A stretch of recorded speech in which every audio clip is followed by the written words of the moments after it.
Okay, so welcome to Alchemy Lab, which is my little whistle-stop tour of all my offers and why and where did they come from and how did it happen.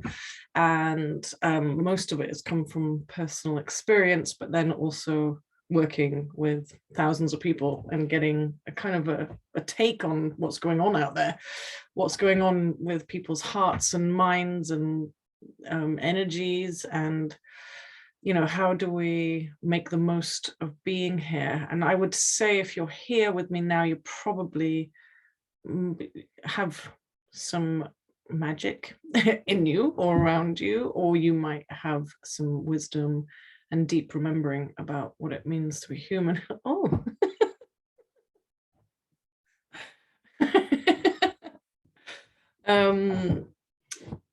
That threw me off, Gemma, that did.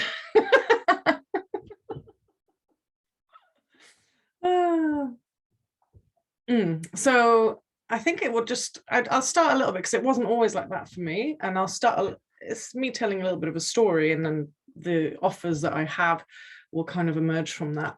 And I'm going to talk about prices and winning and offers right at the actual money side of thing and all that right at the end. I might even stop recording in case I use this recording again and things have changed. So I'll leave that to the end. And everyone that signed up, there was about 30 something people actually signed up for Alchemy Lab. So I'm going to put them in a hat, and one of you will win a 1-to-1, and someone else will get 50% off the money gateway, which will be fun. It's like 12 hours of kinesiology. It is a group setting. And there's other ways of making my work affordable. And part of doing centered, I don't know if most of you have done the centered thing, but that's up till Thursday. And that was my kind of like an offering of trying to share with people how to work with their energy and overcome traumas, to feel nourished and supported when we've been brought up in environments that are the opposite of that. And that was kind of my gift of trying to make my work affordable for everyone. And what I'm trying to do, and I know marketing doesn't, if you go to any online coach or something right now, they definitely wouldn't tell me to do this, but I want to do it because I want to make my work available, more and more available as time goes on in different ways. So there's the free masterclasses that I do quite regularly, but then I want to find a kind of referral program. So if you share it with people and they join one of my courses, then you get something, make it cheaper for you, or you can use it on a 1-to-1. So like referral programs and different things I'll get to at the end of this. So I just wanted to let you know that I'll put your name. If you don't want your name in a hat, maybe you could private message me. I'm not going to be able to do it on the call because I wasn't prepared. And I think there's a way of doing it where it's random, you like put, you click a button and it'll pick the names randomly for you. There's that way, rather than me putting it in a hat. It seems a bit long-winded.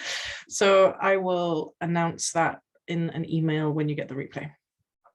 And yeah, so I'll get into all the details later, but I'll start at the beginning, which was I was born in Switzerland, and my mum Danish, my dad Welsh, and I went to a very international school, but it was very isolating. I was there the whole time and my parents were really busy. So I was spending a lot of time at home in a very quiet village in the middle of nowhere in Switzerland. And I think by the time I was a teenager, there was a part of me that felt really dead inside. There was a feeling of like, I can't really feel anything and I'm not very excited by stuff. I just wasn't not feeling very connected or very like my heart wasn't like pulsing for life. And I recognized that as I think I was like 17, 18, I was like, something feels off, almost like I suppose a depression of some kind. And maybe that's normal teenage stuff, but I think it'd be nice if we could reimagine being a teenager into something else. But from a young age, my dad is like a big social justice activist. So from growing up, I was seeing him make big shifts and changes in the world, create, working with human rights, child labor, union rights, all sorts of big accolades. And it was a normal part of my life to see, world leaders and my dad together. And so I think that part of me, I was born into a family that believes in social justice and world change. So I think that was always part of me somehow. So I think I grew up with this like vehement, like we can make a difference in the world. We can make a change. And I remember many different people at different points in my life telling me, we're so small, we can't make a change. And I was like, I will prove that we can. And so people, different walks of life, but like my student friends, they were just like, it's not possible.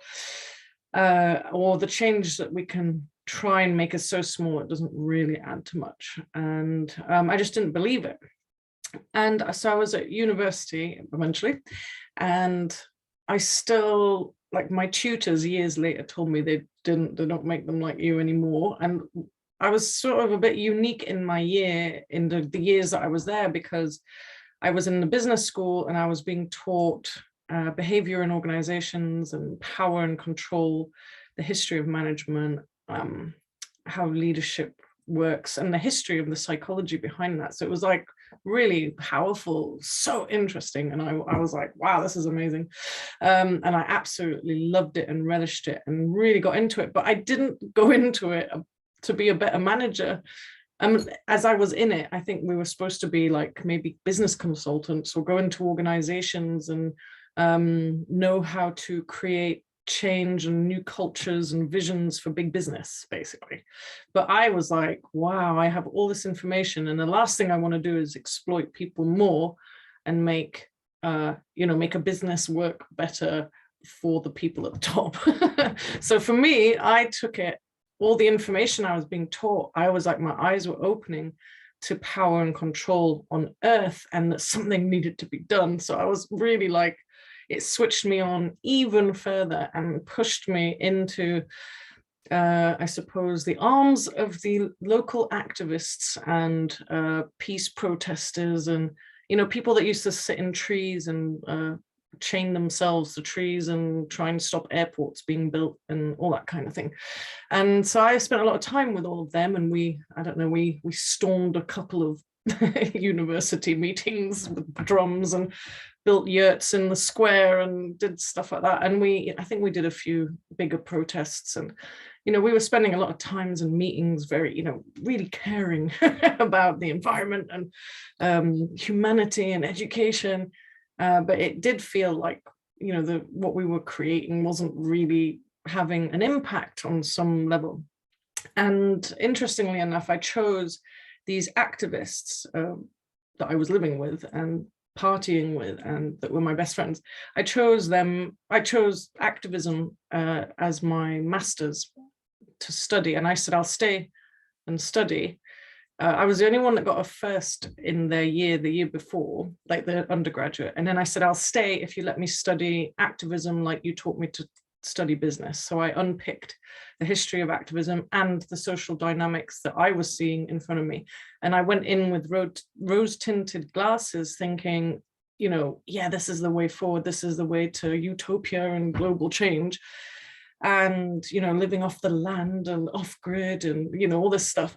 And so I went in there writing about that, but it all came tumbling down. And the psychological health of activists is not great, and they don't have much emotional intelligence either. And I mean, I can say that retrospectively, but being in it, when you start studying them, like a participant observer, you start realizing that it's not all rosy and the impact you're having isn't maybe working as well, and that there's hidden leadership, and that there's kind of cult-like behavior and hidden social rules. And you can feel like very what's the word, chastised for not knowing what's cool and what's not cool, or what's green and not green, and you're going to soon be you kind of get socialized into being an activist in a cruel, often cruel way.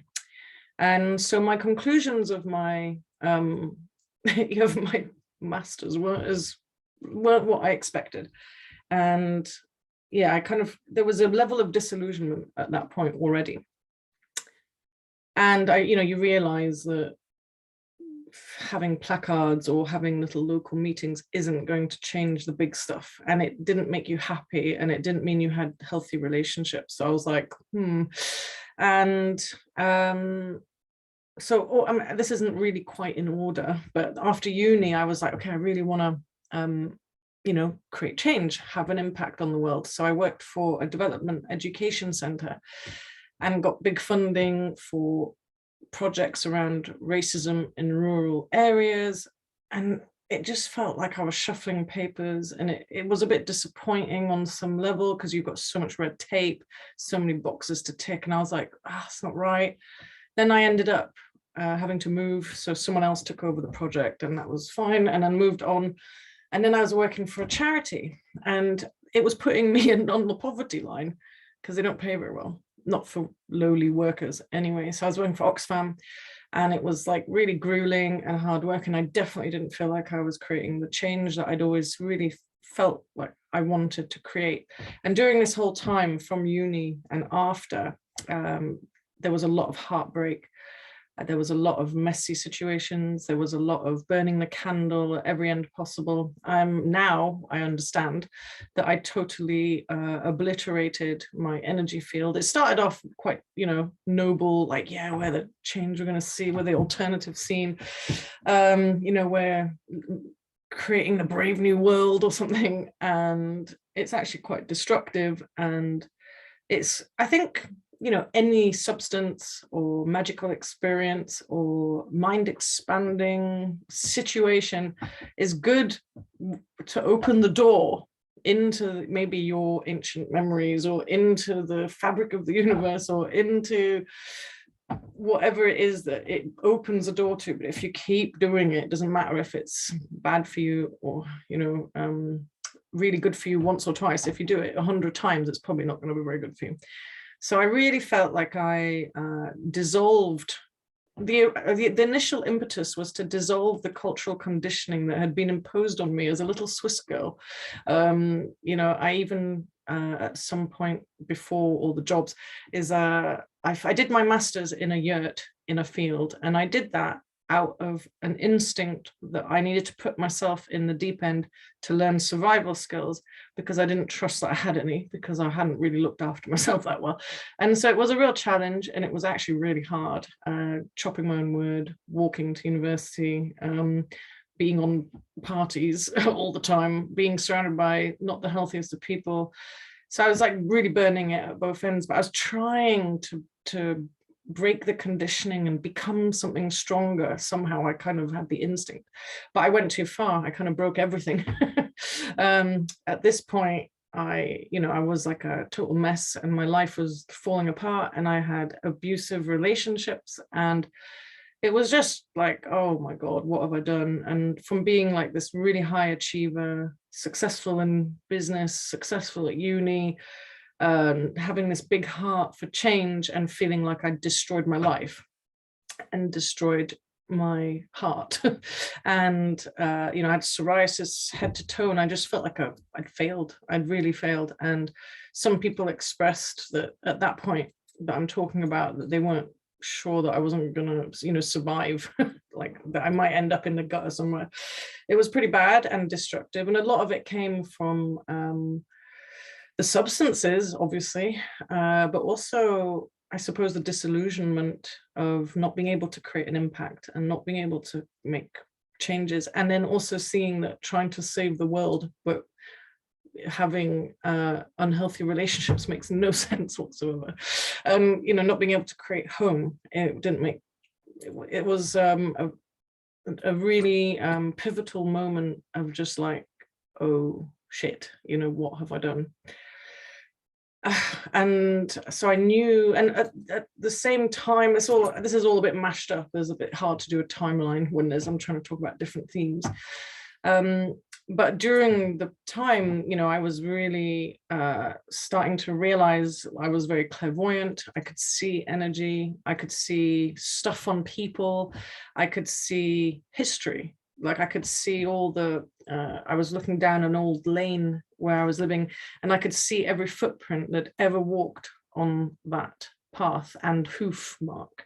And it was like deep, like, you know, like a good 1.5 meters of imprints on the road. And it was getting a bit scary, like waking up to my clairvoyancy and psychic abilities, and it wasn't particularly a pleasant experience. People thought I was a bit mad, and I was just like, you know, very excited about it, but also pretty freaked out. And because I'd blown myself so open and was messing around with energy, and, you know, was opening my eyes to esoteric stuff. And you probably all know there's a lot of interesting stuff out there when it comes to, you know, like channeled information and consciousness information. And, you know, it's a minefield, and not all of it is truth, and not all of it is aligned or clear. You know, it's not clear. It's potentially garbled messaging and not particularly useful. So, you know, I was opening my world to all this magic and esoteric stuff from past lives, and I was trying stuff out, but I had blown my energy field off, literally. I disintegrated a lot of my sense of self, and I would say my self-esteem was already pretty trashed from growing up for different reasons, and all of that combined left quite a mess.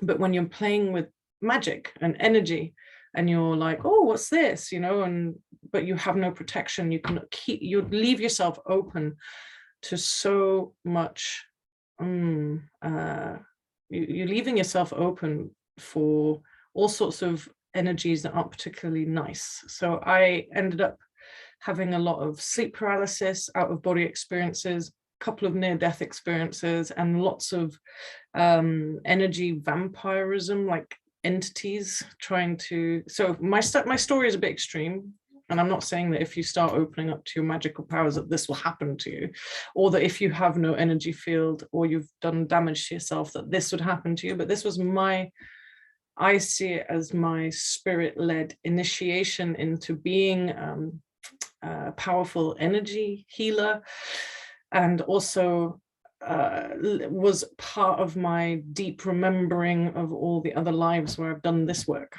And so I think part of me sees the beauty in that I had to go rock bottom to learn to rebuild myself. And I can see, you know, I don't regret any of it, and I can see the power and the beauty in all of it. I mean, I'm just saying that this is sort of unique to me, this particular story. But yes, there was a lot of energy, like I was being raped nightly for a long time by these entities that would come up the stairs, and then I would feel them coming, and then I'd be paralyzed. And then, you know, it's like the classic old painting of like this weird thing that's sitting on the chest of a woman. So some people would call that incubus and succubi. So there was like having to deal with a lot of darker energies and not having a clue, not having a teacher or mentor or like an elder to show me what's going on. I just knew that I was in, even at the time, I knew I was having to practice a lot of these new energy skills I was waking up to, and I was having to learn how to use these powers without falling apart. So there was a lot of trial and error. There was a lot of late dreams of having to, not dreams, but astral battles with these things. Like I didn't know whether to surrender to them and just get it over with, or if I should be fighting them, or if I should be, you know, what do I do? And I tried everything, and some of it, and eventually I was successful. I reclaimed myself from these energies, and they stopped bothering me. So there was a lot of having to navigate, what do you do with all this energy stuff? And so I realized, you know, I was like, okay, I'm going to go train in things. So I went and did, you know, Reiki, as everyone does. I went and did that. And then I had a bit of homework to do. And it was like, you know, stay on the straight and narrow. And I had been trying really hard to be on the straight and narrow to sort my life out.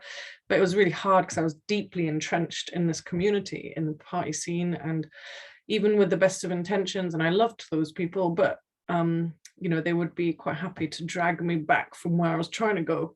Like, come, you know, we're gonna have fun tonight, come round. And I'm like, no, I'm not. And then one time, and I was doing quite well to say no, but one time a friend turned up at the door with some old friends of ours, you know, on my doorstep, and was like, come on. And I was like, oh, all right then. And that was the last time I ever did any party substances, because that night, I suppose when you open to your gifts and you want to use your gifts, talents, powers of that nature, there is magical order to abide by and universal laws of power, you know. And it was almost like I was taking the mickey out of my own gifts. And I kind of already knew, I was like, I have to be on it straight. And now if I'm doing this energy work now, I'm sorting my life out. And I didn't listen that one time. I, you know, betrayed myself, and I fell down the stairs top to bottom several times that night and almost crippled myself. But I didn't really know. I was like rubber, so I didn't really know until the next day how bad it was. And it just got worse and worse and worse. And I could no longer go to work at Oxfam, and I couldn't lie down properly. I couldn't sit up properly. I couldn't drive. I couldn't pick up my daughter. By the way, I always separated those two parts of my life. She would be at dad's or whatever. But yeah, so it was really a horrible wake-up call. And I went to see the osteopath that had known me years anyway. And when he saw my back, he was like, what have you done? You know, this is bad. And he did like, you know, a couple of, it was like, felt like he'd cracked about 40 things. It was just like one thing after the other. And I was just, he just left me in the room for ages just to like acclimatize.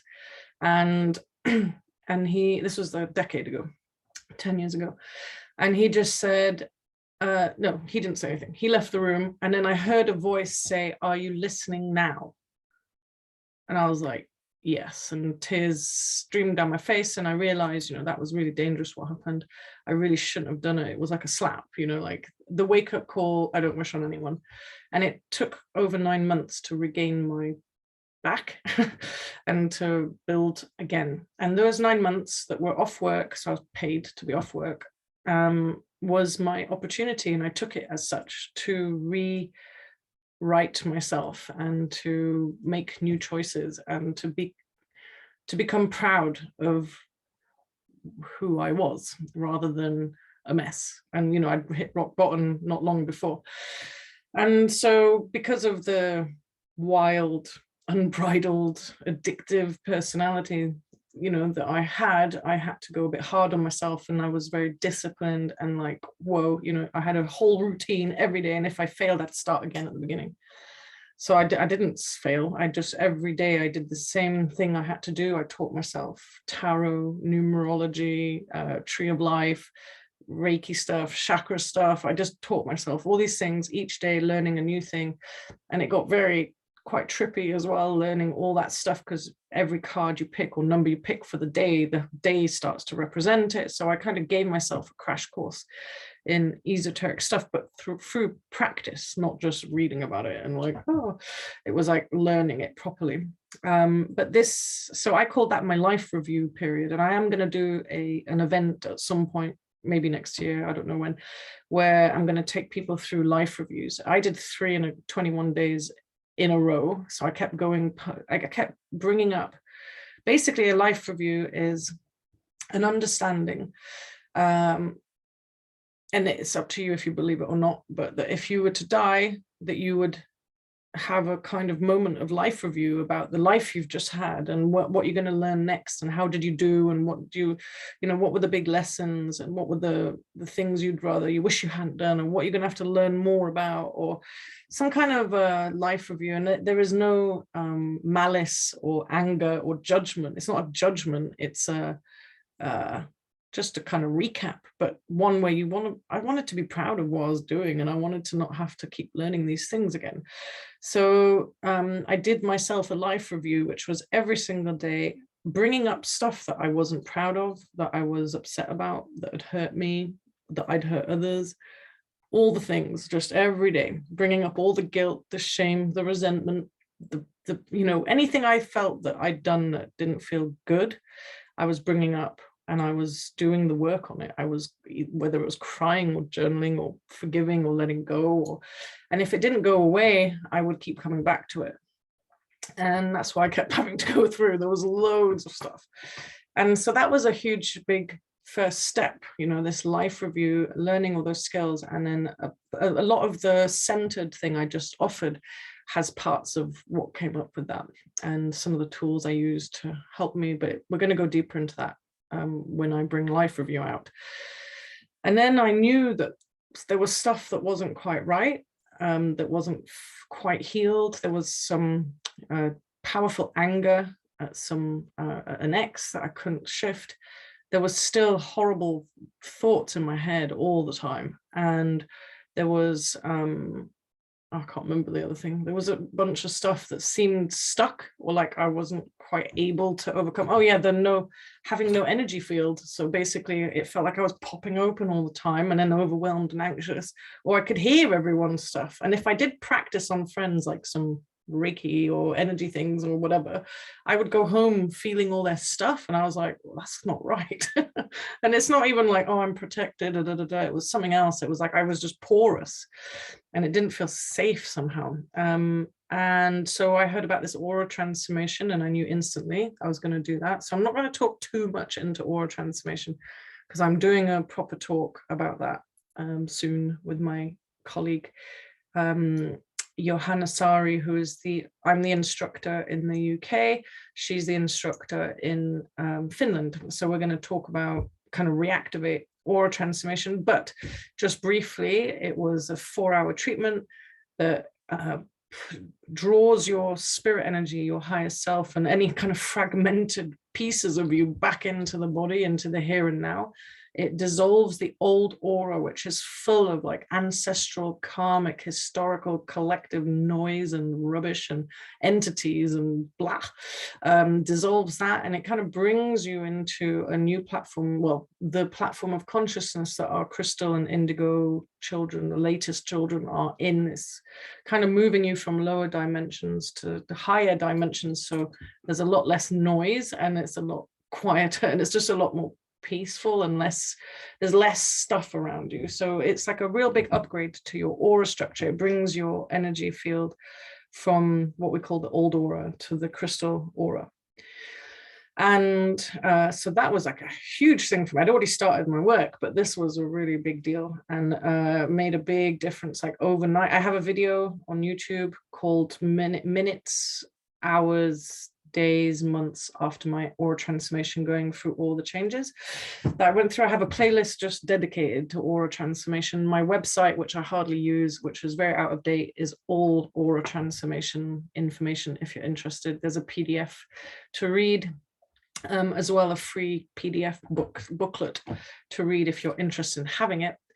And so as soon as I had that, I was like, I need to train in this. This is the key. This is like one of the most powerful energy healing treatments in the world. And that was quite obvious. And so I was like, I'm training in that. So I trained I think it was like exactly 2 months to the day. You have to have minimum 2 months. I was very keen, and I went down to London and I trained. And, I came home from the training, another kind of deepening into your power, I suppose, your grounding and who you are. It was like another upgrade in yourself. And I went back to where I was living, and I started talking about aura transformation. Everyone thought I was nuts, and I got severely attacked for being a charlatan and a snake charmer, or whatever they call them, and all that stuff, because I was the crazy party girl that had suddenly started, drinking green juice and not partying. And then she's talking about aura transformation. It was a disaster. It was not cool. So I went through a lot of kind of trials and tribulations, but I knew that no one could take my story from me. At that time, I knew how powerful it had been to embody my spirit energy, to become part, be in my body for the first time, to feel alive, to not have just on and on negative thought patterns in my head, to be able to forgive people in my life that I'd been stuck not being able to. And so I just knew what it'd done for me, and I wasn't going to shut up about it, because I saw then that when I got home, my daughter within a few days was like, "Mummy, you're here, you know, like you finally arrived here." And she was only 6, but she totally got it, and she's kind of forgotten all about it now, but at the time it had a huge impact on our relationship. It was almost like it started from that time on. And so I saw that me changing me and doing that work had a huge impact on my daughter, had a huge impact on my relationship with my parents and my mother, lots of healing. And then I started being able to do aura transformations on people, and I was having a real impact on people, way more than I had as an activist or as a charity tick boxer or Oxfam worker. I felt like I was creating tangible ripple effects in people's well-being, and in their families' well-being, and in their workplaces, and in their friendships and their future. So I was like, wow, this is something else. So as I couldn't be taken seriously in my own town, my dad was having a big event in South Africa, and I decided to go down there. I don't know what possessed me. It seems absolutely crazy to think back, but my dad was organizing this huge conference for his work. It's every 4 years, it's like a world congress thing, and he was doing that, and I knew it was coming up, so I decided to go 6 months before this event and just on my own show up in South Africa. And I literally used Facebook groups. I just kept talking about aura transformation in South African Cape Town groups and people, and I just went to Cape Town by myself and showed up like, oh, I'm going to do some free talks. I mean, I luckily made some amazing, beautiful friends that I still talk to weekly. And I started sharing aura transformation out there, and people loved it, and people were listening to me, and people were taking me seriously. And I aura transformed many people. I think I went back, I think it was 6 times, it might have been 5, in a couple of 3 years period. And because people then started talking about me from South Africa, it kind of crossed over the pond, and people started going like, oh, well, what's Sarah's doing? What's she doing? It seems to be working. And then people that had known me for years were meeting me in the street and being like, whoa, like, what has happened? You look totally very different. So then people started to come and see me in my local place. But yeah, mostly it was people from afar to start with, until they started taking me seriously. So I felt like I went through a lot of trials in how to talk about something like an aura transformation and crystal children and consciousness and stuff. And I'm quite a networker. I love people. And I was going to all the local business networking, and I was talking about aura transformation in different ways. So I just learned how to talk about it in grounded human, terms, not like crazy, awakening consciousness stuff. I wasn't going that way. I was just being really grounded about it, because it is a very grounding experience. And it's a shame it's called aura transformation, really, because if it had been called something a bit more grounding, I think it might have helped people talk about it. But this bit will make sense in a bit. And so yeah, I was just doing aura transformations all over the place. I was like a machine. And one-to-ones. And then, yeah, over time, I'm jumping around a little bit, but I started traveling Canada, Australia, Taiwan. Yeah, is that everything? Australia, Canada.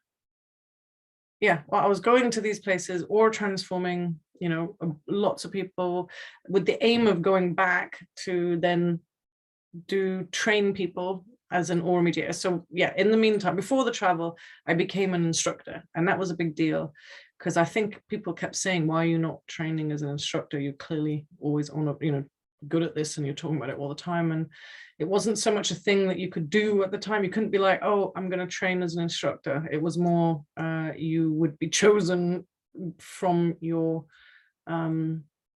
not performance is the right, you'd have to kind of prove yourself that you could hold that energy and be the custodian of the the aura transformation energy. And so I started the training, and I have to say it wasn't easy. It's been like, it took about 4 years to complete. There was a lot of hoops to jump and a lot of proving to do and a lot of muscle, like being able to expand your muscle and being able to hold that much energy. Because on a course you might have like 8 students and then 19 people coming for an aura transformation, and you're running around making sure everyone's doing things properly, or you're kind of aura transforming 19 people, in 5 days, because you're the instructor of that energy. So it's not for everyone. But yes, it was it felt like a real, almost like old school oral tradition in sharing a magical modality between, one instructor to the next. And I had several that taught me. So yeah, it was powerful initiations. And in that time, I also trained as a kinesiologist, which I would recommend training in something proper if you're in the healing arts, something that takes case studies and anatomy and nutrition and trauma and all the things, because it gives you such a good grounding in understanding humans and being a safe place for people to come to. So I think with all the oomph in the spiritual energy I could hold, and because I'd been so adamant to stay alive and to be in my body and worked so hard to be that strong and for myself, I was able to hold all these people through their transformations and by teaching. But then doing the kinesiology training was beautiful to like really deepen into what I was offering. And having kinesiology as a tool is amazing. I'm going to do another talk about how kinesiology works, just for the sake of having that as a resource. But when you muscle test, you can get really a yes and a no from the body, and you can start diagnosing through all the systems in the body, like, is it mental, emotional, spiritual, ancestral, past life? Is it nervous system, brain function, cell function? Is it nutrition? Is it environment? Is it trauma? What age was it? What year was it? What, is it this planet or another planet? Like, whatever that person's experiences are and influences are, you can tap into, like, what is the thing that keeps coming up. So having that as a tool was incredible, because that's when I started getting really excited about building my own things, not teaching aura transformation, which is someone else's thing. But in the background for years, I've had these courses and these ideas building and growing and building and growing, and they've changed and I've failed and forgot about them, got upset that they hadn't happened yet. For years it was building in me that I was going to have my own stuff, but I just didn't know how it was going to look. And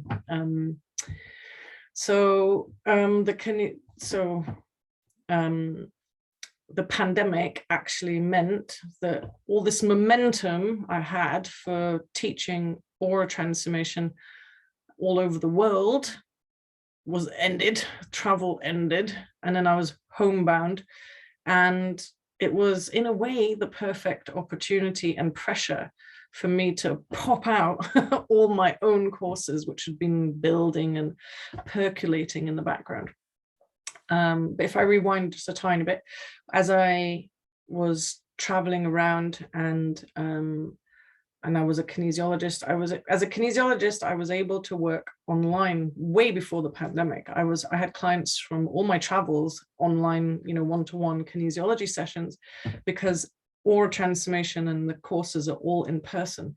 So I'd already started working with kinesiology online and developing that to work. And it works, to me, it works beautifully, and is actually very empowering for the person receiving, because rather than feeling like a powerful presence in the room, like helping and holding and moving stuff, you feel how much you're actually doing yourself, and you learn how to move that energy yourself. Obviously I'm helping and I'm there holding the space and magic happens, but in a way you're really learning how much you can do yourself too. So that really floats my boat, is that people are empowered to move and learn these skills for themselves. That's sort of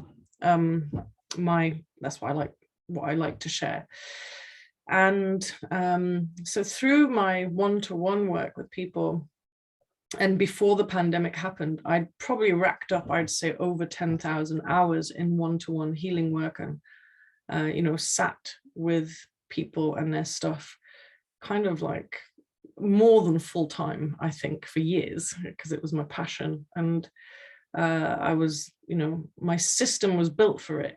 And at the time, that was my kind of frontline job. And then since the pandemic, I've taken a different stance. And I think that's just, I think if you're in the healing arts, you have different roles at different times in our history.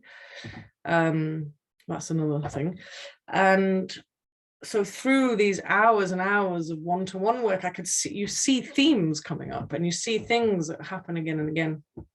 And I created a bunch of one-to-one sessions, like 2-hour sessions. And one of them was called Heart Retrieval, which you might have heard me talk about before. And Heart Retrieval was created because of this inexplicable heartache that I had with someone for over 13 years. We hadn't seen each other since it all fell apart in kind of harrowing situations when I was living in the yurt times back then, way back then. And it would never go away. And it was still a sadness that would overcome, and like a massive loss in a way.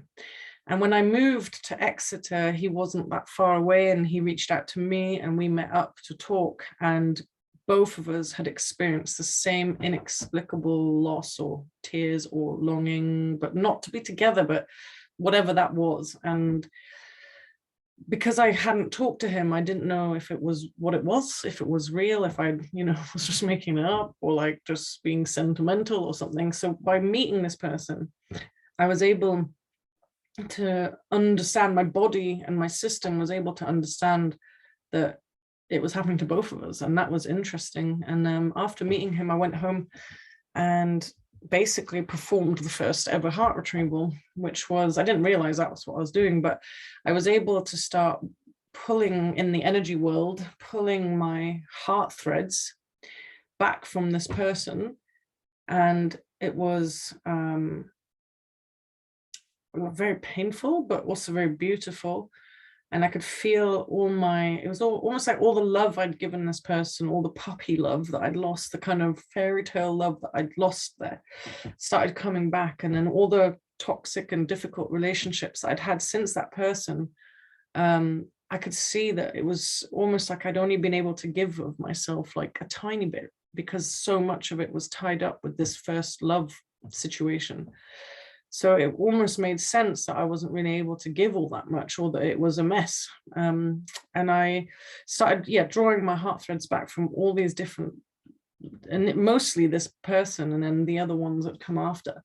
And I felt like it was as epic as having an aura transformation. It was, it became the foundations of the course that I call Love Again, the Heart Retrieval Mapping Consciousness process, because it rewrites your core wounding from childhood, abandonment, rejection.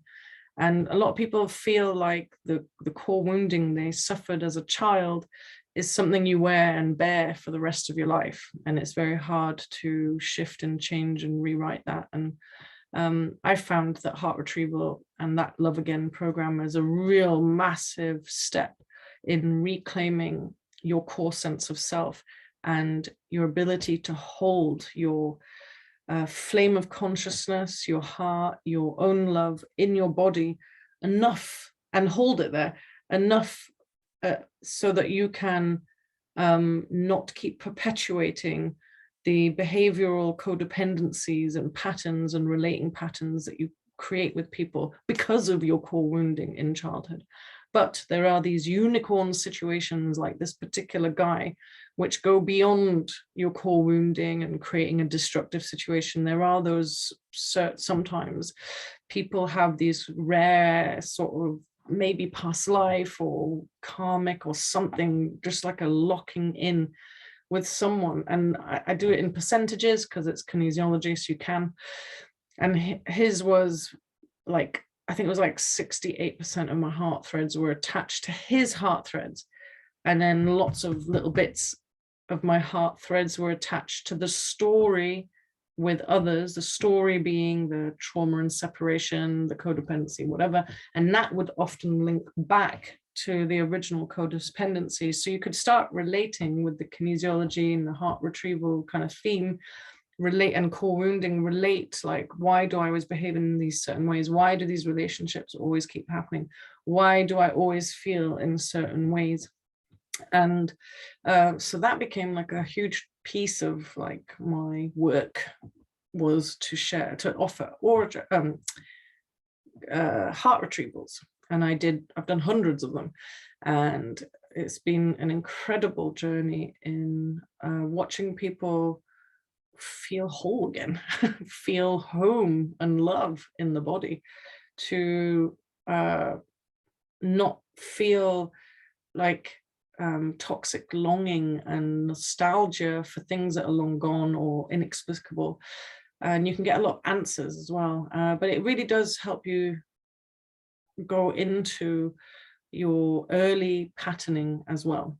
And in the Love Again, I turned it into a course because I found that after doing hundreds of these, that people were having amazing results. And also I found out after doing many that lots of people met the love of their life.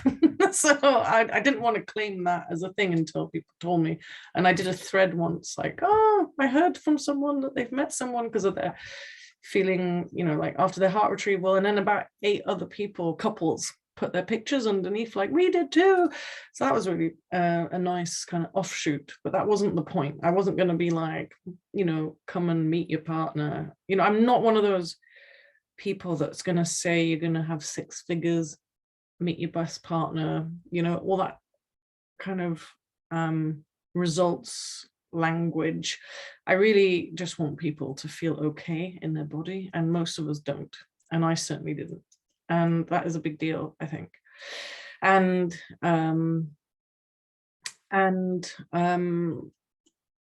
so the Love Again heart retrieval process became a way for me to teach people how to keep the heart threads in the body rather than always give them away, even after we've pulled them all back in a heart retrieval, which meant teaching people how to do basic energy healing and how to work with their heart, or how to work with their elements, the masculine and feminine energies, how to like tips and how to work with trauma in the body on your own even.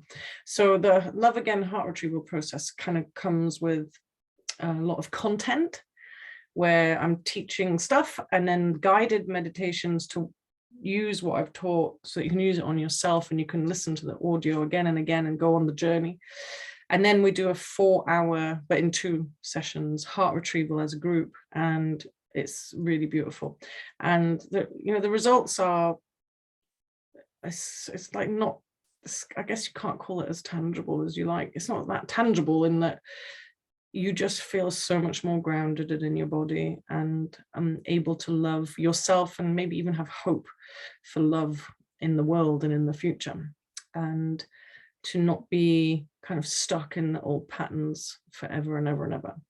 So that is one of my, I suppose, like my big pieces. There was other one-to-one, so talking about kinesiology for a minute. So before I even created the courses, there was heart retrieval, like on its own. Then there was goal activator, and goal activator is very cool as well. And it's basically for people that have a big plan, like they want to write a book or finish their masters or build their business, or, like a goal. It's a goal orientated session. And what you do is you stand 5 steps away from the computer, or if we're in a room from me, and each step you take is going to be taking a quantum leap into the future. It might be a week, it might be 2 weeks, it might be, no, sorry, not a week. It might be 1 month, 3 months, 1 year per step. You can choose the timeline, and you're going to take a step towards your goals. So basically you're like, okay, well, today is today, and then I'm going to take a step 5 months ahead of me right now. And that's your step 1. And people often can't even move a leg, or like, they're like stuck on the spot, or feel like they're going to faint, or all foggy or weird, or like, ugh, what's happening? And we do kinesiology for each step. So it's like 5 mini kinesiology sessions to see what comes up in your body, your fears, you know, your patterns that might hinder you from making this goal happen. Like what's been holding you back all this time? What could be potential like pitfalls? And it's kind of preempting. It's like, yeah, preventative measures to make your goals happen. So that's really fun and in depth, and you know, it's quite exciting, the whole thing. And then when you get to the 5 steps, say it's 5 months or 5 years ahead, you gather everything you've learned, and there's a feeling of almost like euphoria, because in that 5th step you've reached your goal in the future. It's like really being in it, and then you bring all that back with you to the present. So there's a sense of like being able to make it happen, learning a lot of lessons of what might have come up. So it's like a quantum leaping out of your shit is what I called it at the time. I haven't done that. I don't really talk about them that much anymore, but I still enjoy doing them, so I'm talking about them now. Another one that I created was called Manifestation Portal, and I realized, or it annoyed me to know that I used to have to do all this energy work and all this stuff just to feel okay. And I know that we all go to all these courses and learn all these different skills, you know, like maybe you learn an energy healing thing, or like working with your meridians or your chakras or something, whatever it is you do just to feel okay, or like to put yourself back together. And it's a bit long, you know, like every day having to do this thing.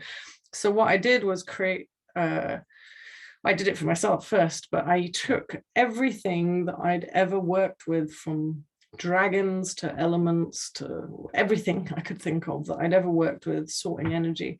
And I visualized them all around me in different symbols and different, something that might stand, yeah, symbols or allies that would stand for what I believe in. And it could be even, you know, goddesses or gods that you align with, or animal allies, or whatever it is. And you create like a vision of what that all of your practices embodied around you look like, so that you can just think of the thing, think of the vision, and go straight into like an immediate sorting of your energy and realigning with your alignments and your values, rather than having to do long, lengthy practices. So that's also a fun thing to do. And it's just like an instant, rather than having to spend ages doing the energy work. Because at the end of the day, the more you do something and the more you remind yourself of something, and the more you believe in your power to change your energy, the more you can kind of command your energy to do certain things all the time, rather than having to do them all the time. You know, you like, do this. And if you can kind of be that strong with yourself, you can actually create kind of permanent changes. And I've done it so many times that I know it's true. And it is something to do with willpower. I think there's a will and a spirit behind it, and a kind of taking a stand for something. So Manifestation Portal was like an instant, mine's called a dragon portal. Other people might have a different name for theirs.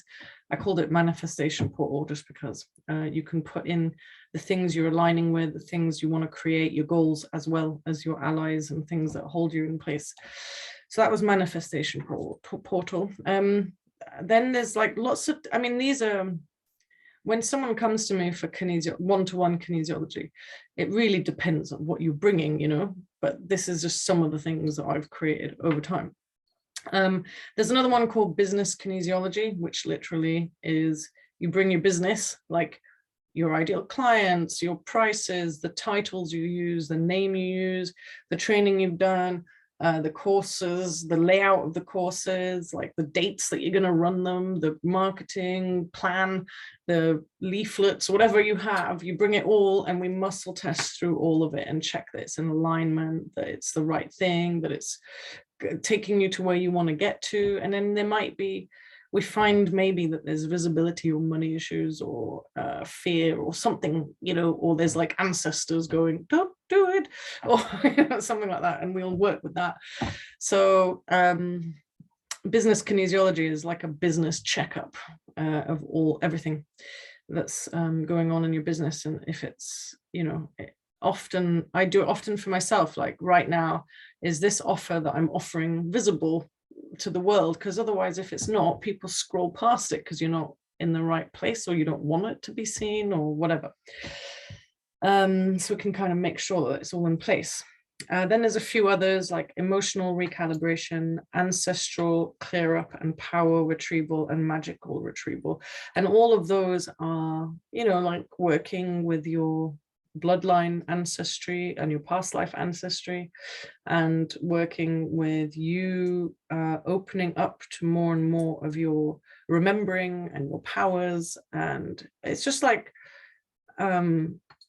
really grounding and settling into, I see it as a place of peace, but in power, you know, not power over, but power, personal power and self-actualization to make the things that you came here to do happen, or to move forward, whatever stage of the journey you're on. It doesn't really matter. It's just that you're stepping into what feels right to you. And often we don't do that because of our education systems, media, a spiritual war going on, being crushed by disappointment of different kinds.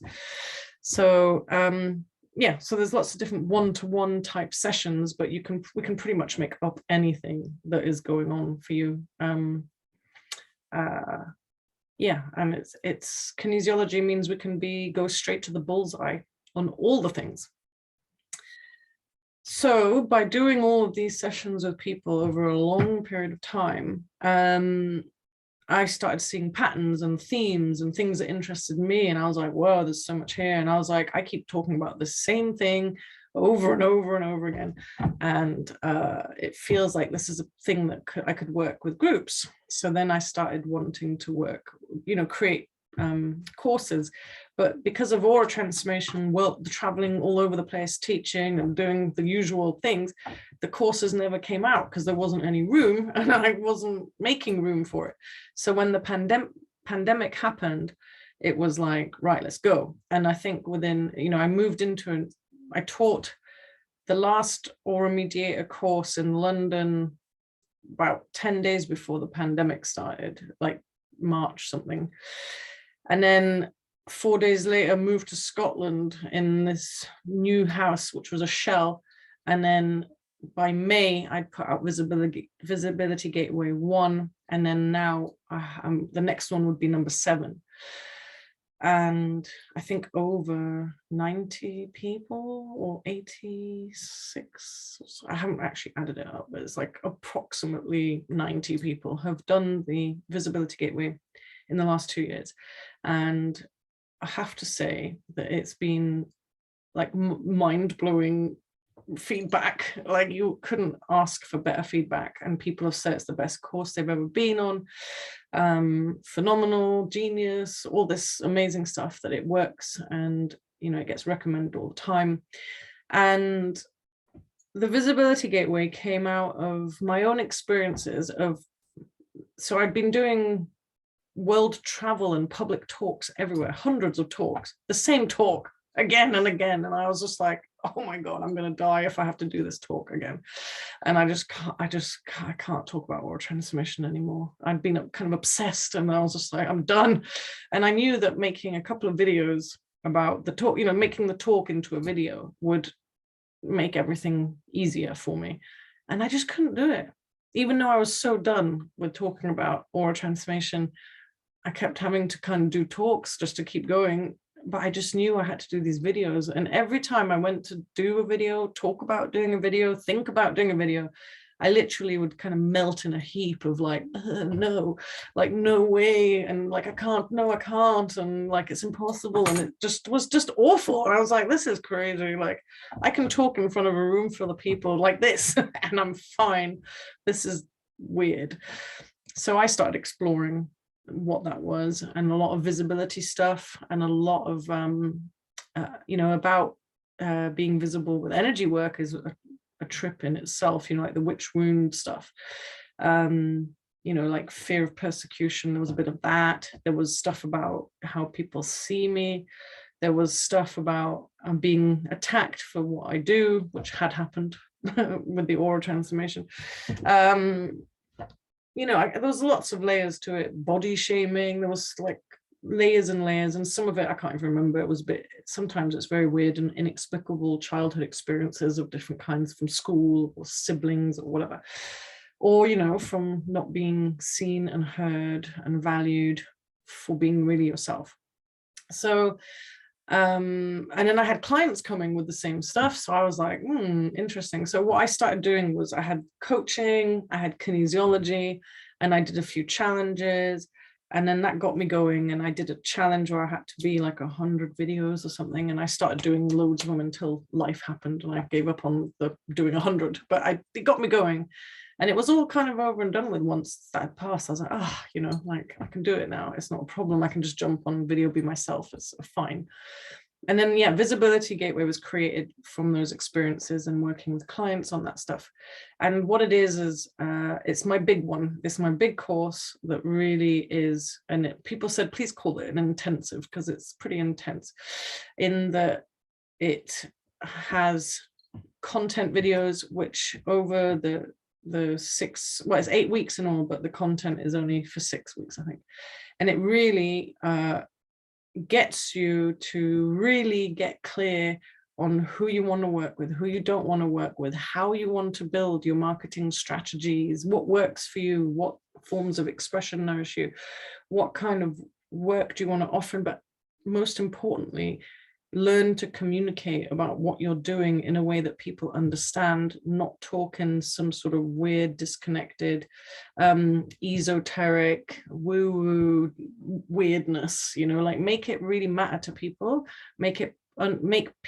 help people understand your work from a real life perspective, like how it will impact, you know, your body, your partnerships, your children, your work, your creativity, that stuff. Not talking about fifth dimensional whatevers, you know, talk about the real stuff. So the Visibility Gateway kind of helps you get very clear on almost like your business plan, but as a magical person, I've done marketing courses and it just kills me. And I'm like, and then I end up talking about things I don't care about. So it has to really be a plan that you've created and a way of doing it that works for you and makes sense for you. And so there's no like cookie cutter formula, you know, being shared about how you should create your business. It's more about you getting clear on what works for you, and it comes through you and from your strengths. And you don't have to do things you don't want to do, like sales calls or whatever it is that you don't want to do. You don't have to do live videos in your business. You don't have to do long posts. It's like really about you figuring you out and your business, but also really understanding the impact you have on people and understanding the gifts that you have and using them to the best of your ability, you know, and understanding all that really makes a difference in your business. So it's an opportunity to explore all of that and get to the bottom of it, including confidence in understanding like how much you need to charge and why, and so that you can speak confidently about your work. And it also, every week you do those kind of exercises on your own. There's a coaching call usually on a Tuesday, where you bring your stuff to me, and I just, you know, I'm like just a kind of open creativity box that just bounces back ideas with you, or we get to the bottom, the healing, you know, the healing of the problem, whatever it is. And so you get personal one-to-one kind of feedback in a group setting, so everyone's learning from hearing everyone's stuff as well. And then on the Thursday, normally we have the kinesiology sessions. So kinesiology in a group setting is very powerful, and it's very interesting, and people always ask me, like, how do you do that even? And so instead of muscle testing one person as I would in a one-to-one, I'm muscle testing for what comes up in the room, the shared space between all the people. So it's not about us becoming one energy. It's about what stories and themes and common threads are emerging in this group wisdom, because every group that comes together has its own magic and its own wisdom and its own sort of themes. And each Visibility Gateway has been so different because of that. So that's why some people have done Visibility Gateway like a few people have done it 5 times and others 4 times and a couple of 3 times, because it's different every time, apart from the, the exercises you're going through. But you could, if you had several businesses, you could literally do Visibility Gateway several times for each of your businesses, for example, just get really deep into each one. So there's the coaching, the group kinesiology, and we're clearing stuff. There's themes that come up for Visibility Gateway and for Love Again, the heart retrieval. Different themes are coming up because of what we're doing. And we do really, that's where we go very deep into, well, the collective wounds and healing the childhood traumas, and looking at our ancestry around visibility and money and selling and all that kind of thing. It's very interesting. So it depends on who's here, what comes up. And yeah, it's beautiful. And then on the weekend, you create a video and you post it in the private Facebook group. And then myself and someone I've trained, she and I watch your videos, and we use all of our energy skills, magical skills, experience, and love and nurturing to write very powerful, personalized feedback on your transmission in your videos. And it's not like a judgment, it's like a, how do we receive you? Are we understanding? Can we feel you? Are you making sense? Do we know who you're talking to? Why am I listening? Even, is it compelling? Are you hitting all the kind of points that you need so that people get you? So you get very personal information, but also people have said that feedback is absolute gold and worth the entire course. And a few people have said they've never felt so seen on like all levels of their being than in those moments reading the feedback. And also the fact that your video is in a safe group, like you're in a group and you're seeing each other's videos and feedbacking on each other's videos, is that you're in a safe place to talk, be yourself, be your magical, wizardy self, and have peers hear you and understand you and love you for it, rather than criticism or fear of what your family might think or whatever, or that someone might not like what you're saying.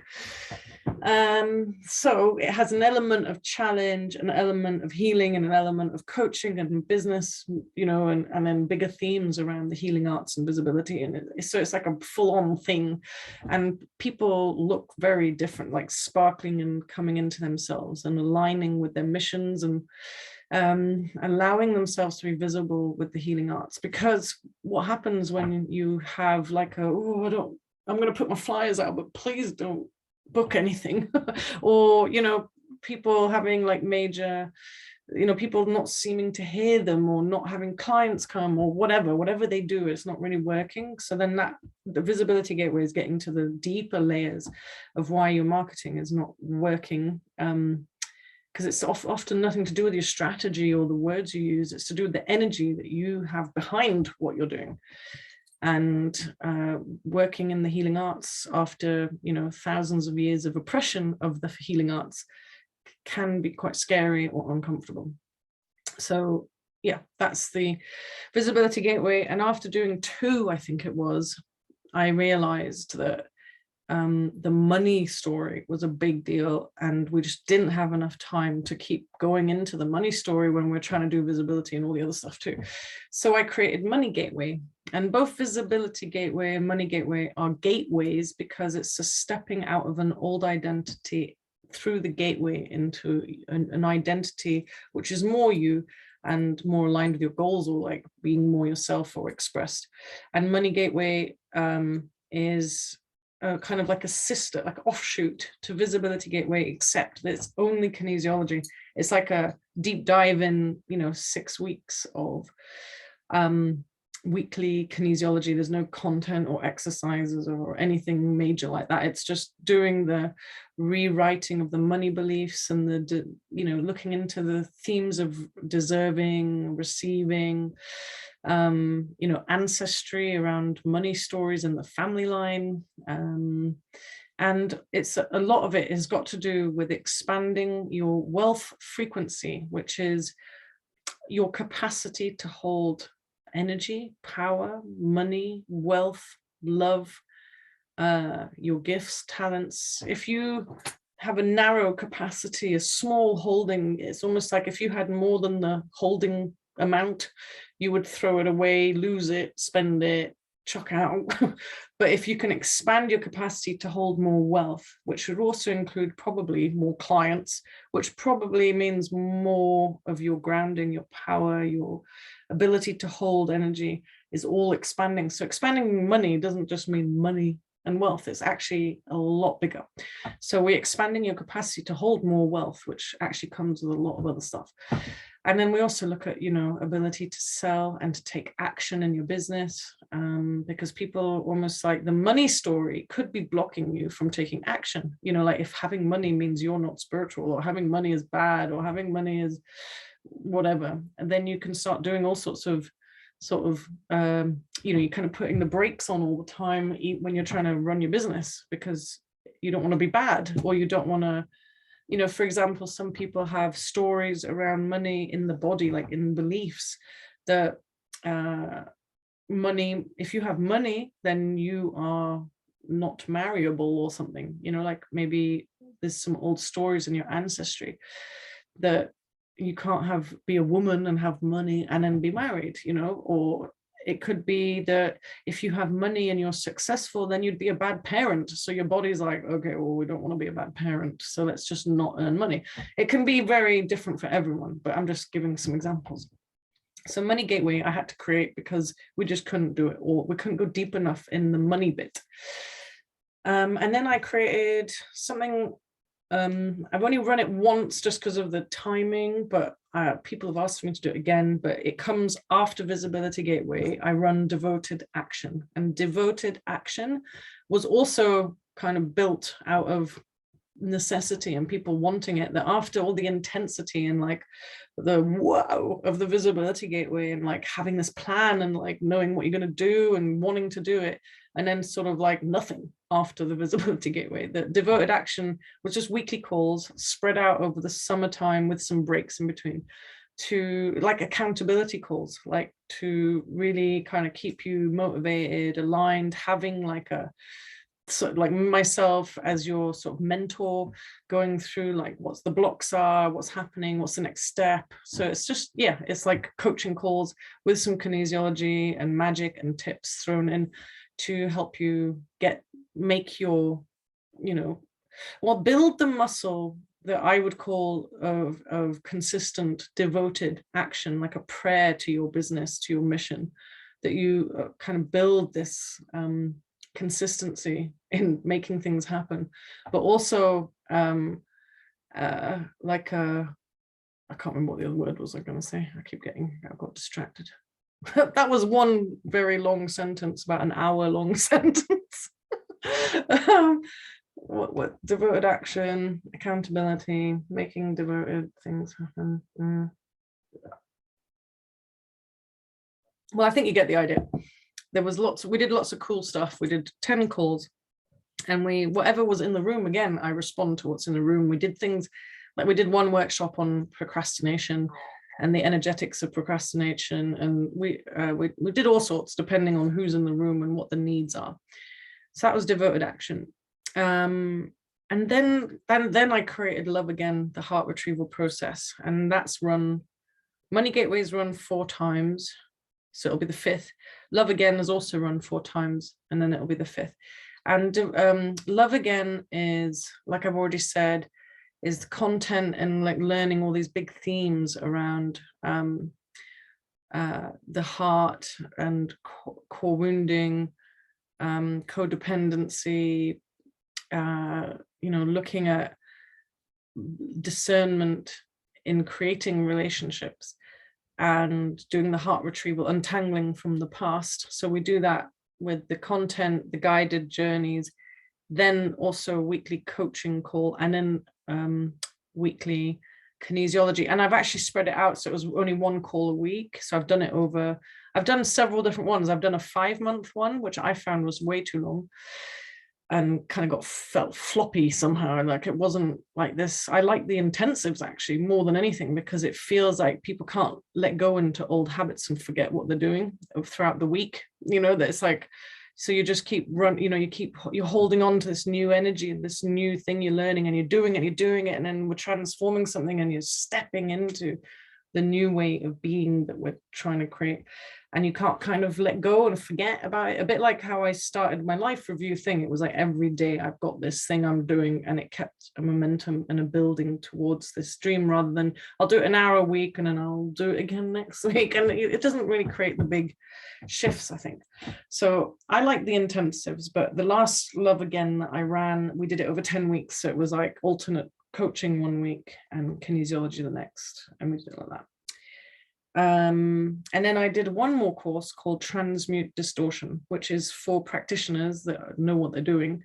And it's basically all the tools and techniques and tricks I have for working with negative energies, the darker stuff, basically psychic attack, entities, thought forms, curses, the not so nice stuff, vows, contracts, planet energies. So it's like kind of practitioner skills upgrade.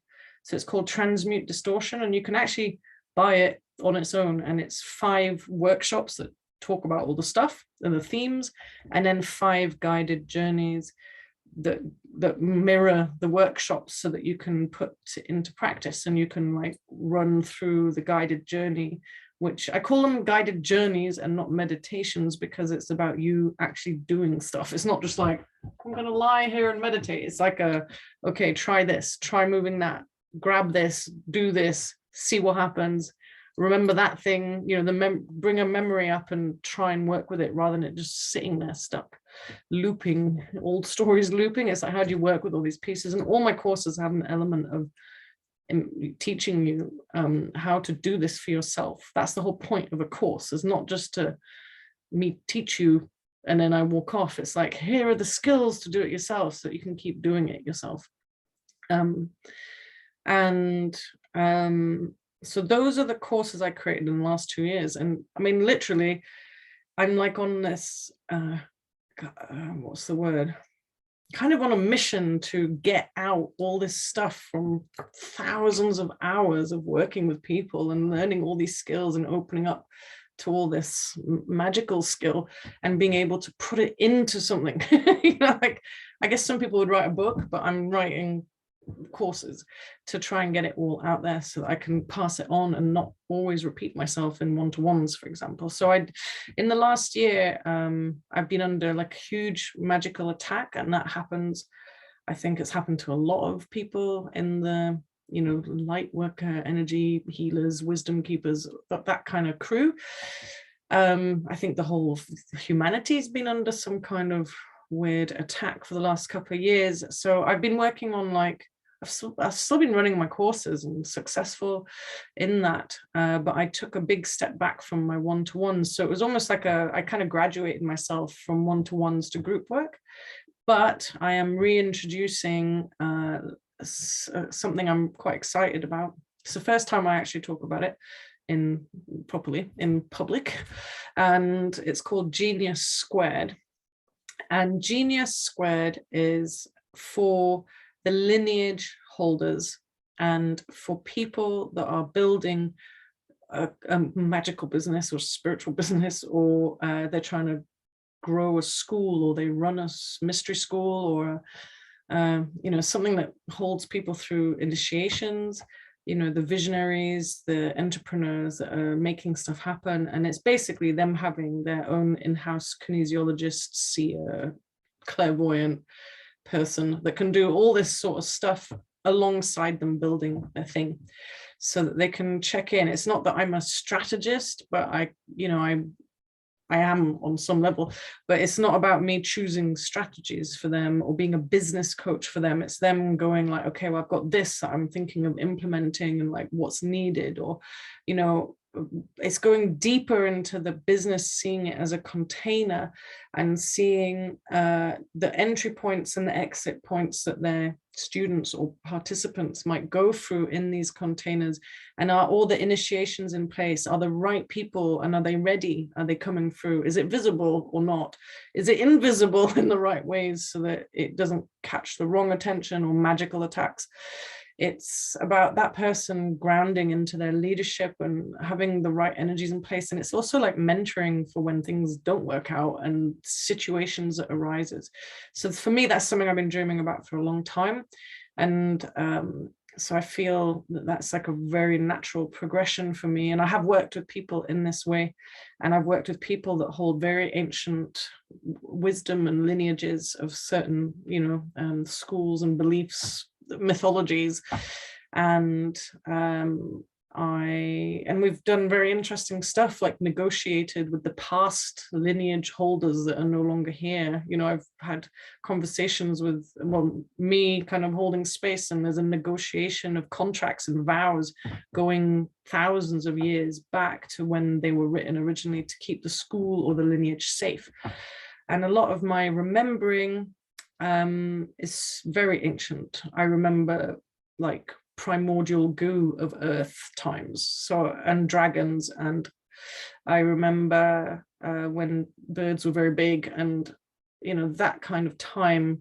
So I've been here a long time, and I remember being the village sort of shaman lady person many times. I remember many wars, and I remember many deaths, and I've pretty much been the healer type in so many lives that for me it feels a very natural to the reason why I feel qualified or able to hold schools and lineages is that I don't feel like I'm really part of one. I feel like I can stand back and I can hold the thread with them for their lineage, but I'm quite happy to hold someone else's thread and their lineage somewhere else too. And so yeah, that's why I'm excited to do that. And it's called Genius Squared because it's genius. Tracking is what we do in kinesiology. You track alongside someone. Tracking is like, like tracking threads and stuff. And so it's tracking genius, mastery, supporting mastery. That's like the tagline. And so yeah, that's my little announcement about that being a thing. And I'm going to put it out there a bit more. And I'm only able to do that for maybe 5 different people a year, really, I think. And the idea is that it's a long-term holding.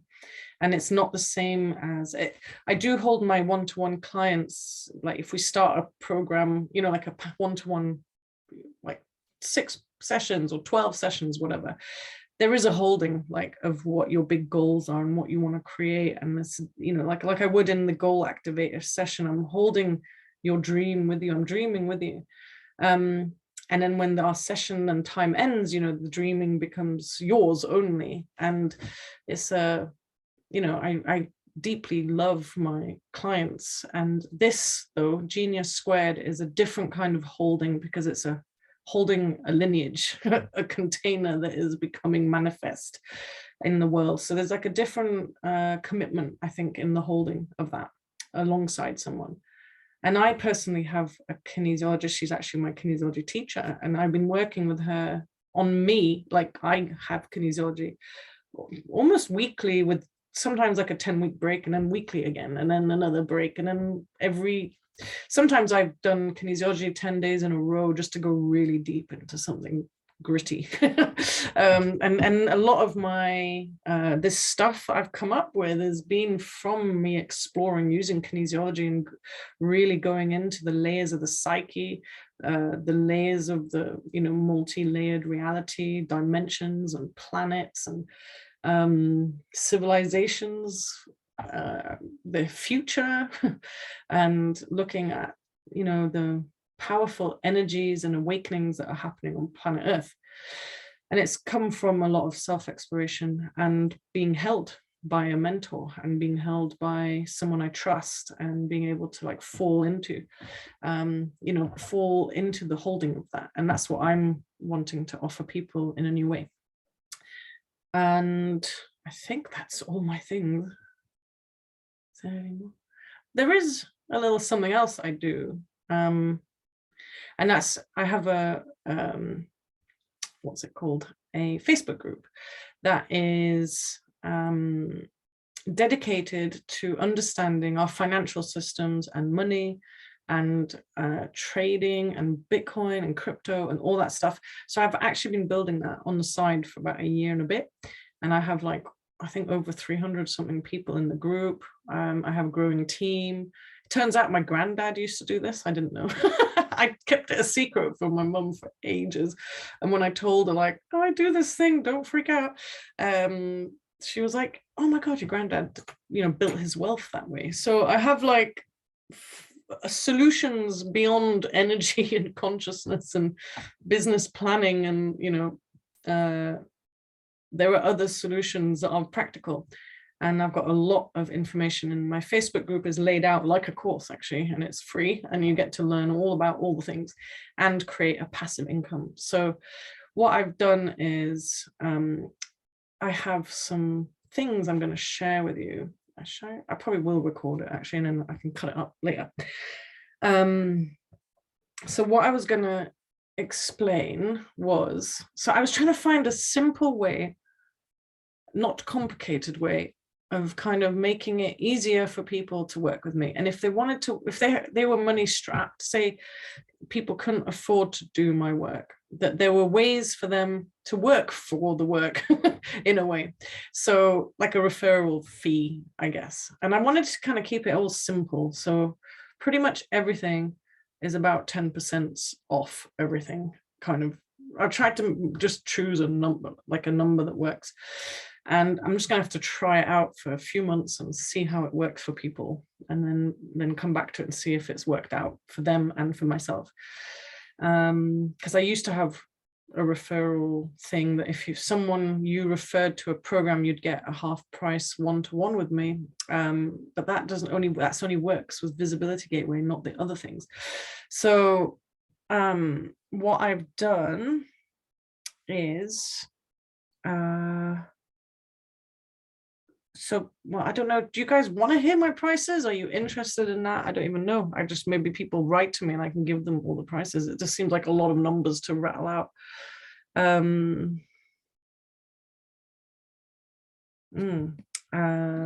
Just checking the chat.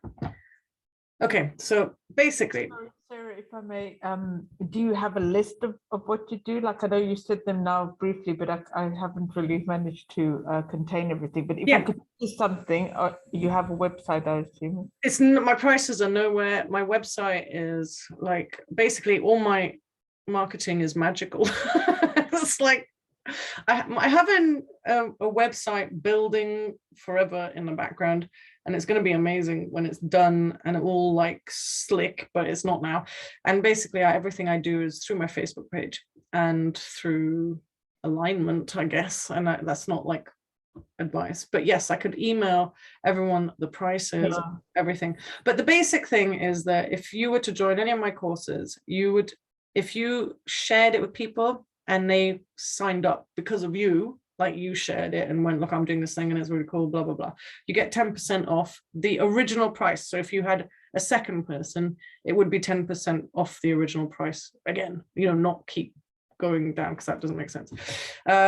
So you could basically work your way, you know, you could basically use that 10% off to take off the original price, or you could build it up to create a one-to-one package for yourself. So if you kind of totted it up and it added up to a one-to-one session, because Genius Squared is like how I want to do one-to-ones, but it doesn't mean you can't do one-to-ones with me if that's what you really want to do and you're not the lineage holder person that's running a school or something.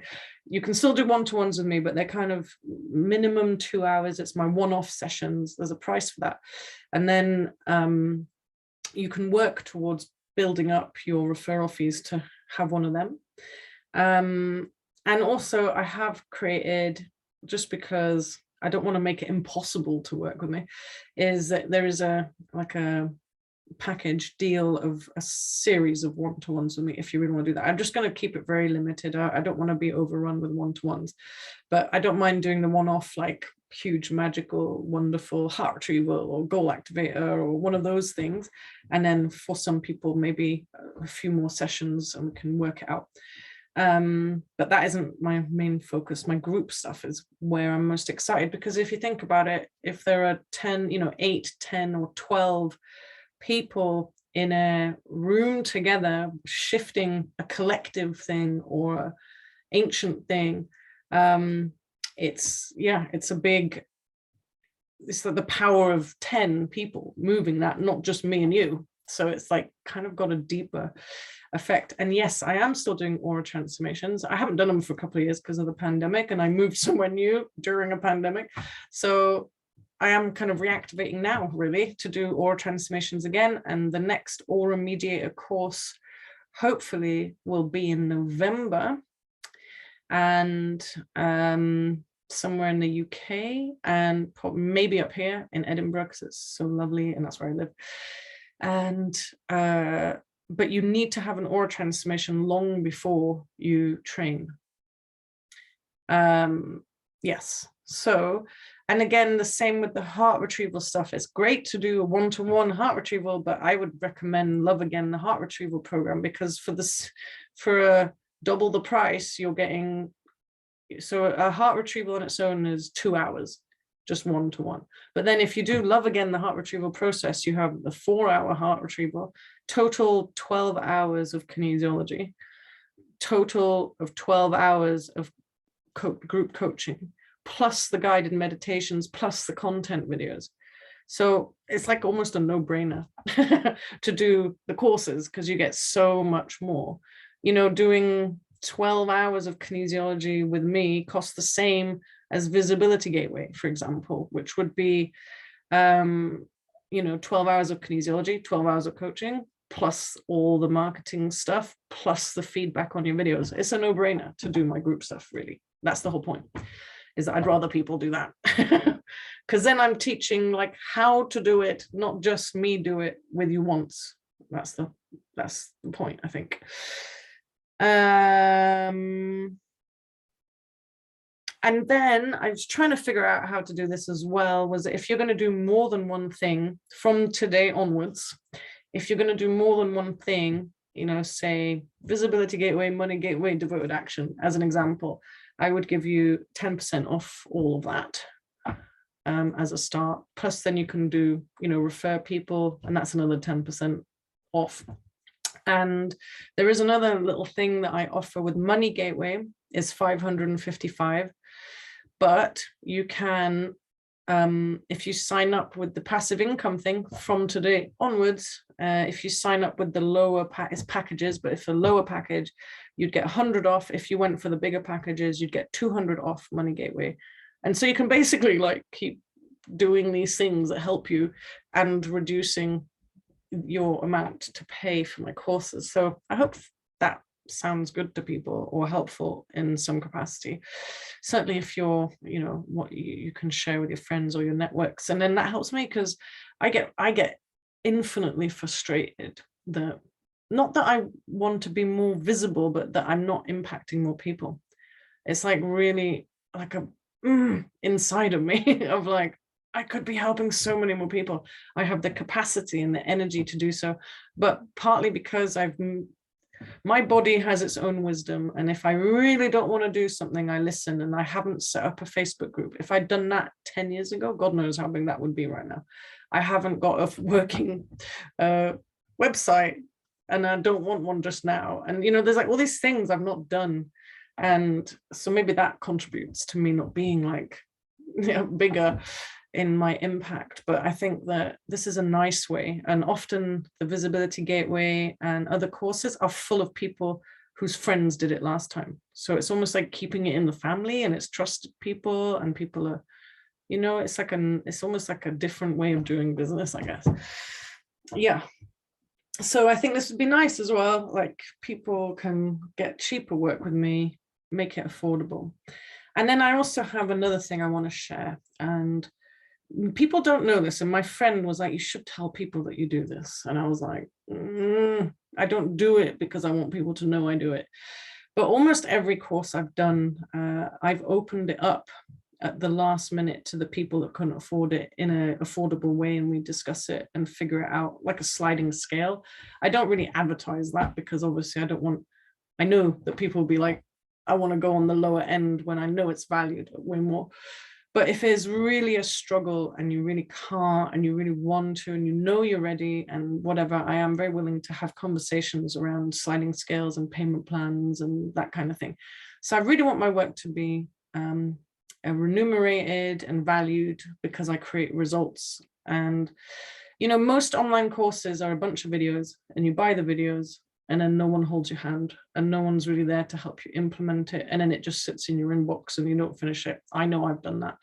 The statistics in the online coaching world is that only less than 10% of courses are completed because they are passive like that. Whereas I'm there, like the coaching, the kinesiology, it's kind of rare. It's a lot of effort on my part and a lot of holding and dreaming for all of you through the threads, you know, of that course happening and the containers I've created over the years. So I know that they're worth what I'm charging and probably a lot more, but I also really want to make it accessible. So I'm just saying, you know, like we have to be fair. So I want to reserve the last statements to people that are really in need. And sometimes if you don't have the money for a course, maybe you're not always ready for it either. And that, you know, it's like the visibility gateways for people that have got client experience that are ready to expand or become, for example, I had a client base and a business, I just couldn't do the camera work. Or visibility gateway is amazing for people that are ready to graduate themselves from one-to-one to their group work and they need a container to like get all the thoughts out on paper. So that one's priced more because there's a lot to it, but also because it's like an initiation price, you know, like you're ready for the next step. Whereas money gateway is like, oh my God, my money story is so bad. I need to figure it out. Thank you. That's very nice. The whole evening, the word that keeps coming up about your energy is generous. Yeah, and that's one of my key shifts for the last couple of years was, you know, we've gone through so much hard stuff. I've gone through loads of hard stuff. And it just kept coming up things like waking up and going like, what can I contribute today? And that's what that 4-day centered workshop came from, those questions like, what do people really need that I could give? And it felt like it had to be human, and it felt like it had to, it basically was my early transforming from messed up, almost dead, to something worth being. And then so I shared, that's what centered is, sharing all those steps in as concrete and practical a way as possible. But it is about generosity of spirit, because when your life means something and you're creating an impact, then you can kind of feel good about yourself. So it's not because I'm doing it to feel good, I'm doing it because I can. But the generosity of spirit is like life itself, isn't it? Life is very generous and rich. And also centered was because I wanted to reach more people that maybe hadn't worked with me before. And I thought that would be a nice way of doing it. Yes. So I think the best thing to do is I'll write an email with the list and then the few like little rules and caveats about bundles and referrals and sliding scales and all that business. And then with all the prices. But yeah, basically it's going from, you know, the highest thing is like 2,800 to become an aura mediator, all the way down to 333 to buy the tools of transmute distortion without my help, you know, without kinesiology or coaching. So that, and then yeah, balancings which come off, that's probably the lowest thing, is the balancing.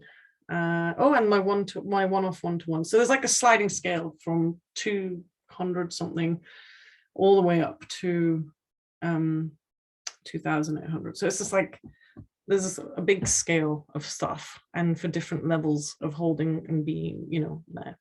But I can promise you that I am no different with any of those entry points. I am as generous and, you know, as I have been in this, and as I have been in centered, as I have been in my paid stuff, it's the same level of care and attention and passion. And I really, yeah, I want to make a difference. And I've noticed in my own life how me putting myself back together, you know, created immense ripple effects. And if I can support, you know, like a lot of my things are, there is stuff for everyone, but there's a lot of stuff that's for practitioners of the healing arts, like the Visibility Gateway, Money Gateway, and Devoted Action and Transmute Distortion. Those ones are all geared to those people, because I know that if they can make their businesses work and gain confidence in their healing abilities and as practitioners and business people in the healing arts, then they're going to create massive ripple effects.